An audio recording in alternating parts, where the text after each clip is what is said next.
So hello everyone, welcome to the channel. आप सभी का इस चैनल पे स्वागत है। मेरा नाम रविंदर सिंह है और आशा करता हूँ कि आप सबकी प्रिपरेशन एक अच्छे लेवल पर चल रही होगी। तो चलिए गाइज, वीडियो स्टार्ट करते हैं। आज अपना कौन सा डे है? तो आज अपनी क्लास नंबर 4 है, ठीक है। एक दिन अपने लेटर करते हैं, दूसरे दिन अपने ऐसे करते हैं। गाइज थोड़ी सी मेरी तबीयत ख़राब है, गले में प्रॉब्लम है, फीवर है, तो थोड़ा सा धीरे मैं पढ़ाऊँगा। आई होप आप समझोगे। एंड आज अपने ऐसे करेंगे, एंड ऐसे का अपना टॉपिक क्या रहेगा? क्लाइमेट चेंज, ठीक है। क्योंकि ये एक बर्निंग इशू है। और thank you so much, last की 2 वीडियो पे 1 के व्यू आया है। और अगर आपको वीडियो अच्छी लगी हो तो प्लीज़ लाइक करना गाइस। तो चलिए स्टार्ट करते हैं। और अगर इसकी पीडीएफ चाहिए तो Telegram group study with Ravinder आप ज्वाइन कर सकते हो, जिसमें 2400 स्टूडेंट ऐड है, ठीक है। तो चलिए सबसे पहले अपने स्टार्ट करते हैं। क्या बोला था कि सबसे पहले इंट्रोडक्शन अपने को लिखना होता है। कोई भी अगर टॉपिक दिया हो तो क्या लिखा है, देखो। Climate change is one of the most pressing issue of और टाइम। जो क्लाइमेट चेंज है ना, ये एक बहुत प्रेसिंग इशू है आज के टाइम का, ठीक है। With far reaching consequences for the planet and humanity. और जिसके जो कॉन्सिक्वेंसेज है ना, वो प्लेनेट पे भी है और ह्यूमनिटी पे भी है, ठीक है। It refers to long term shifts in weather pattern and temperature due to various factor. Main factor कौन सा है कि इंक्रीज हो रही है green house gases emission from human activity, ठीक है। क्लाइमेट चेंज एक बहुत ही प्रेसिंग इशू है आज के टाइम में। और जिसके जो रिजल्ट है, कॉन्सिक्वेंसेज है, वो प्लेनेट पे भी है एंड ह्यूमैनिटी पे भी है।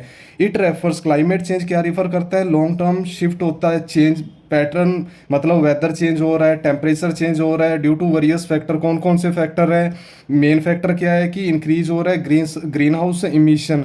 जो भी अपन लोग एक्टिविटी कर रहे हैं उसकी वजह से ग्रीन हाउस गैसेज बढ़ रही है, ठीक है। अब क्या दे रखा है कि कॉजेज ऑफ क्लाइमेट चेंज। पहला कॉज क्या है? Green house gas emission. The primary driver of climate change, जो मेन ड्राइवर है क्लाइमेट चेंज का, क्या है? ये release of green house gases, जैसे CO2 हुआ, CH4 हुआ है, N2O हुआ, ठीक है। ये जो गैसेज है ना, ये ट्रैप करती है हीट को अर्थ के एटमॉस्फेयर में, और जिसके कारण से अपना ग्लोबल टेम्परेचर बढ़ रहा है, ठीक है। आई होप आपको समझ आया होगा कि मेन ड्राइवर क्या है क्लाइमेट चेंज का। ये जो ग्रीन हाउस गैसेज रिलीज हो रही है, कौन कौन सी? CO2 हुआ, CH4 हुआ, N2O हुआ। और ये जो गैसेज है ना, ये ट्रैप करती है हीट को अर्थ के एटमॉस्फेयर में, और जिसके कारण से ग्लोबल टेम्परेचर इंक्रीज होता है। The main source of these emission include the burning of fossil fuel for energy, deforestation and industrial process. और इसका जो मेन सोर्स है ना इमिशन का, ये चीज़ें हैं। एक तो कौन सा? फॉसिल फ्यूल हुआ, अपने बर्न करते हैं फॉसिल फ्यूल को। डिफोरेस्टेशन, जो भी जंगल कट रहे हैं। एंड थर्ड क्या है? इंडस्ट्रियल प्रोसेस, ठीक है। एंड सेकंड पॉइंट की बात करूं कि जंगल कट रहे हैं, cutting down forest reduce the planet capacity to absorb CO2। देखो भाई, अगर पेड़ कट रहे हैं तो उन पेड़ों की कैपेसिटी कम हो रही है, जो भी वो एब्जॉर्ब कर रहे हैं CO2।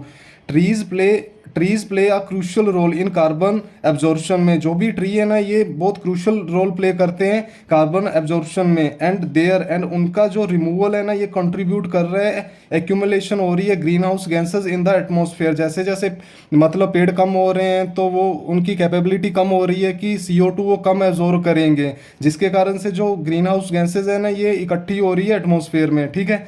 थर्ड पॉइंट की अगर मैं बात करूँ तो industrial process, various industrial activity release green house gases. बहुत सारी ऐसी इंडस्ट्रियल एक्टिविटी है जो रिलीज करती है ग्रीन हाउस गैसेज को, जैसे कि production of cement and chemical.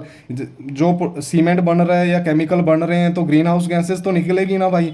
ये जो इमिशन है ना, ये मतलब ये मैन्युफैक्चर कोई भी चीज़ करते हैं तो ये इमिशन निकलता है, ठीक है। ये तो मेरे 3 पॉइंट हो गई कि कॉजेज ऑफ क्लाइमेट चेंज। ऐसे तो भाई 1000 मैं वर्ड लिख दूं, बट अपने को तो 300 वर्ड लिखने हैं ना, ये फिर भी 450 वर्ड है। तो 3 ये मैंने पॉइंट लिख दिए। उसके बाद मैं बात आती है इम्पैक्ट्स ऑफ क्लाइमेट चेंज। क्या क्या इम्पैक्ट है क्लाइमेट चेंज के? एक तो rising temperature, global temperatures have been steadily increasing. जो भी ग्लोबल टेम्परेचर है ना भाई, वो डे बाई डे बढ़ रहा है, और इसके कारण से frequent and severe heat waves आ रही है, आपको पता ही है। This can have dire consequences, और इसके जो कॉन्सिक्वेंसेज है ना, बहुत खतरनाक है ह्यूमन की हेल्थ पे, एग्रीकल्चर पर, इवन अपने इकोसिस्टम पे। आई होप आपको ये समझ आ गया होगा। सेकंड पॉइंट की अगर बात करूँ तो एक्सट्रीम वेदर इवेंट, जैसे कि climate change is linked to an एक increase in extreme weather event, जैसे कि हुरिकेन हुआ, ड्रोट्स हुए, फ्लड हुए, वाइल्ड फायर हुए। ये जो इवेंट्स है ना, डाइवेस्टेड करते हैं कम्युनिटी को एंड डिस्टर्ब करते हैं इकोनॉमीज को, ठीक है। आई होप आपको सेकंड भी समझ आ गया होगा। और थर्ड की बात करूँ तो ecosystem disruption. Changing temperatures and weather pattern can disturb ecosystem, जैसे कि हैबिटेट लॉस हो रहे हैं, इंडेंजर स्पीसीज लॉस हो रही है, this can have cascading effect, और इसके जो इफेक्ट है ना फूड चेन पे भी है एंड बायोडाइवर्सिटी पे भी है।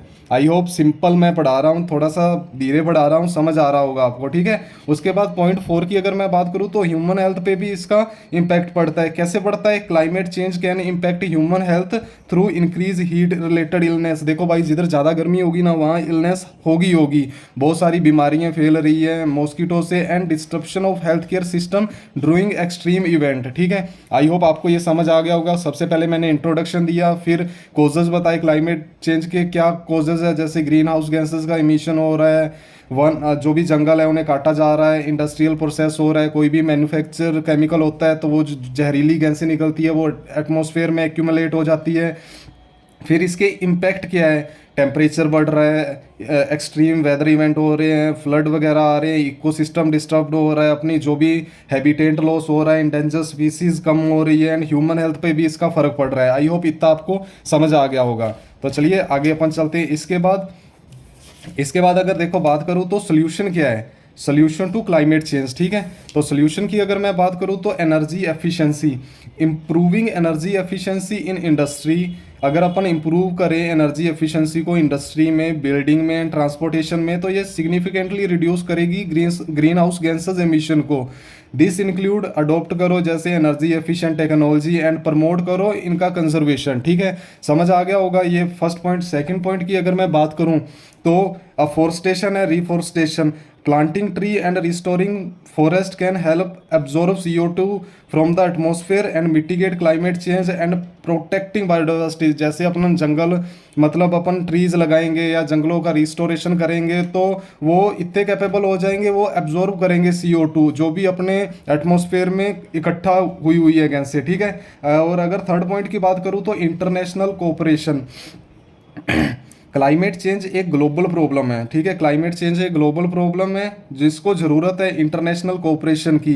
कैसे? एग्रीमेंट, जैसे पेरिस एग्रीमेंट हुआ जिसका एम है यूनाइट करता है सभी कंट्री को कि वो एफर्ट करे ग्लोबल वार्मिंग को कंट्रोल करने के लिए। आई होप आपको पॉइंट नंबर 3 भी समझ आ गया होगा। गाइस बिल्कुल ईजी लैंग्वेज में लिख रहा हूँ, हिंदी मीडियम वाला हो चाहे इंग्लिश मीडियम वाला, वो दोनों आप समझ पाओगे ईजिली, ठीक है। फोर्थ पॉइंट क्या आता है? Climate education, rising awareness about climate change and its impact is essential, कि अपने को एक अवेयरनेस रेज करनी पड़ेगी क्लाइमेट चेंज के बारे में। Education can inspire individual and community to take action, education inspire कर सकती है इंडिविजुअल एंड कम्युनिटी को कि वो एक्शन लें, रिड्यूस करें अपने जो भी आप कार्बन फुटप्रिंट है उसको रिड्यूस करें, एंड सपोर्ट करें पॉलिसीज़ को, जो पॉलिसी जिनका एम क्या है, जो एड्रेस करती है क्लाइमेट चेंज को, ठीक है।